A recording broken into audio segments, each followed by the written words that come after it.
দেশ যেরকম চলছিল সেই রকম শান্ত স্থির যাতে থাকতে পারে। গতকালকের এটার পরেও আজকে পরিস্থিতি যে খুব পরিবর্তিত হয়েছে তারা কোনো কোনো জায়গায় মনে হচ্ছে পরিস্থিতি একটু আরও সামনের দিকে গিয়েছে, গভীরতর হচ্ছে। আমরা উদ্বিগ্ন। 14-15 বছর ধরে লাগাতার জীবনদাত্রী একটা সংগ্রাম করবার পরে, জীবনদায়ী সংগ্রাম করবার পরে, রক্ত জীবন দেবার পরে আমরা যে বিজয়টা অর্জন করেছিলাম সেই বিজয় সম্ভবত বিসর্জনে রূপান্তরিত হতে পারে। সবচেয়ে বড় সমস্যা হয় এই রকম সময় অন্ধকারের শক্তিগুলো আসে। সেই শক্তিগুলোকে সবসময় চিহ্নিত করা যায় না, সবসময় তাদেরকে নামাঙ্কিত করা যায় না, কিন্তু তারা আসে। বিভিন্ন সময় দেখেছি পৃথিবীর ইতিহাসে বহুত বড় বড় বিপ্লবী অভ্যুত্থান শেষ পর্যন্ত ব্যর্থ হয়েছে, পরবর্তীতে সেটার রূপান্তর সাধনে সক্ষম না হবার জন্য।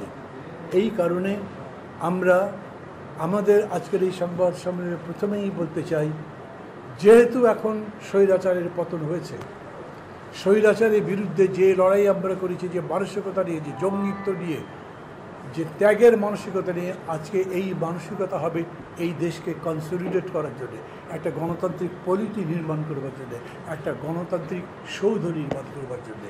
এখানে বিশৃঙ্খলার জায়গা নেই, এখানে প্রতিহিংসা চরিতার্থ করবার ব্যাপার নেই, এখানে ব্যক্তিগত পারিবারিক বংশগত কোনো আক্রোশ মেটানোর ব্যাপার নেই।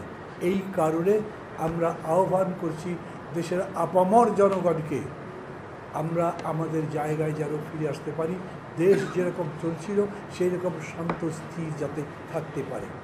কোনো রকম নৈরাজ্য নয়, কোনো রকম বিশৃঙ্খলা নয়, কোনো রকম খুঁড়াখুড়ির মতো ব্যাপার নয়, মারামারি দাঙ্গা হানাহানির মতো ব্যাপার নয়, লুটপাটের ব্যাপার নয়, অপরের উপরে রাগ দেখাবার ব্যাপার নয়, বরঞ্চ একসাথেই সবার নির্মাণ করবার দৃষ্টিভঙ্গি নিয়ে সবাই এগিয়ে আসেন।